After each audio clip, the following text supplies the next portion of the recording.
There are 7 things that you need to know about skincare labels so that you can start picking better products for your skin. So in this video, I am taking you from beginner shopper all the way to expert shopper with several key stops along the way to learn these 7 things. You are about to become a far more knowledgeable shopper and you will likely get better, quicker results out of your skincare routine. I'm Dr. Maren Locke, the budget dermatologist. I make skincare simple for you. Make sure you subscribe to my channel if you need this in your life. Give this video a thumbs up and come say hi on Instagram and TikTok at the budget dermatologist. Let's get started with our first knowledge point here. Label dissection. The skincare label is more than just this small ingredients box on the back of the package. Brands actually use this whole real estate area very strategically to sell to you, so we are not going to fall prey to any advanced marketing techniques that are all over these skincare labels. And that's it. You just earned your first badge. We are now on our toes so that we don't get tricked into wasting our money. Now we are going to talk about active ingredients. This term is so often misused.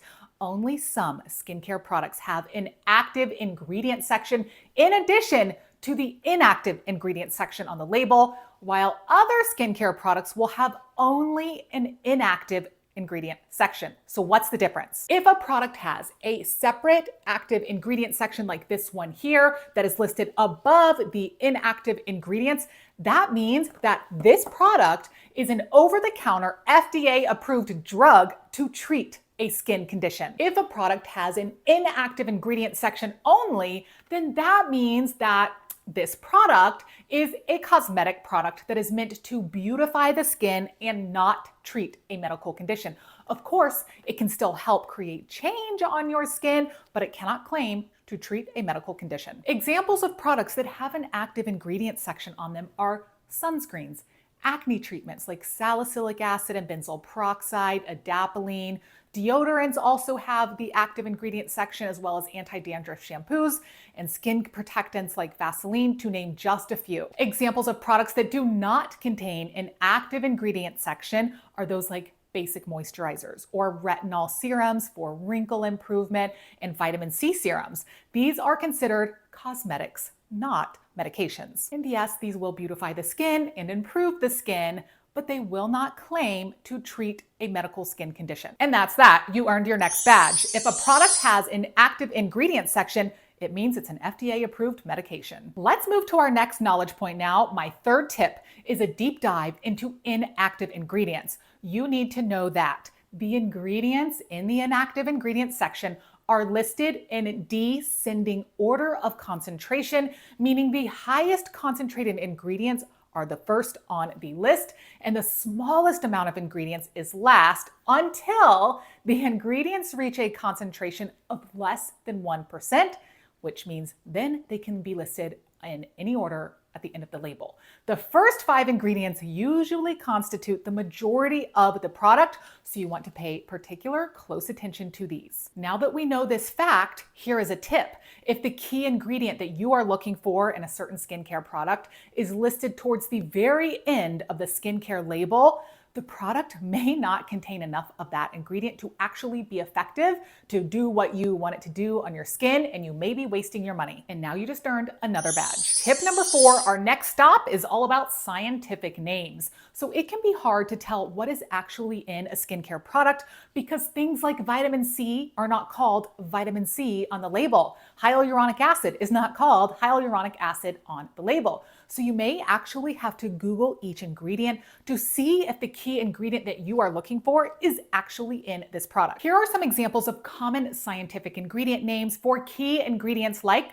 vitamin C. You may see that listed on the ingredients label as L-ascorbic acid or tetrahexyldecyl ascorbate or another derivative. Vitamin E can be listed as tocopherol. Hyaluronic acid may be written as sodium hyaluronate. And then peptides usually have long technical names.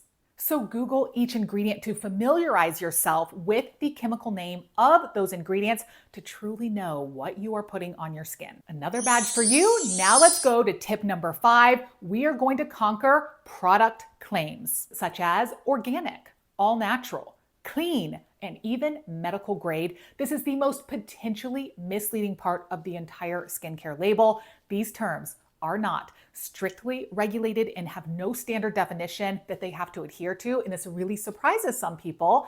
But that means that these products or these skincare brands can type any claim they want on their label without having to prove or adhere to some standard definition. So my point to you here is that you must understand that these are marketing terms more than anything else. So here is my tip. Instead of looking for these buzzwords on the labels, I want you to look for certifications or seals of approvals from trusted entities. Here is an example. If you are looking for a product that is great for sensitive or eczema-prone skin, instead of choosing a product that says gentle on the label or for sensitive skin, I want you to look for the seal of approval from the National Eczema Association. This association has a high standard and strict set of guidelines that a product must adhere to in order to achieve this seal. So if certain claims are important to you, such as vegan or sustainable, then check for their seal of approval or proof to back up these claims and then decide for yourself if this is the right product for you. Next key learning point here,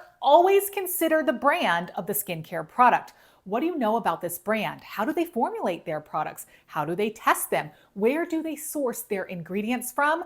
I recommend if you have a brand that you have vetted and trust, then stick with that brand. You do not need a hodgepodge of ingredients and products from like 20 different brands. Now, some of my favorite personal brands that I have vetted myself and used for years are brands like Aven, The Inky List, 3 Ships Beauty if you're into natural type of alternative skincare, CeraVe, la-roche-posay, Versed Skincare, Vanicream from the drugstore, just to name a few. But stick with the brands that you know and love. You can really keep it simple here. And we have one last stop here on our journey to become skincare label experts, and that is product packaging. The fancier the package and marketing, the more of that expense that gets passed on to you and the more you are going to pay for that product. Brands like The Inky List and The Ordinary, for example, keep it very simple, and that is one of the ways that their products remain very affordable. I also recommend that you consider products that have quality packaging, such as airtight dispensers,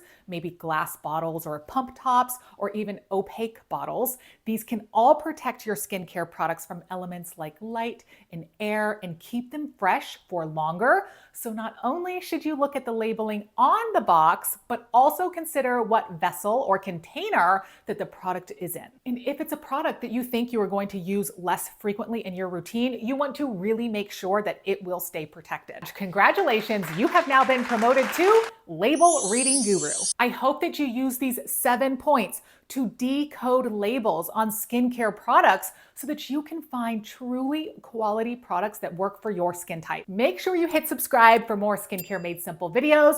You can come find me on Instagram. You can DM me your questions there. I'll talk to you guys soon. Bye.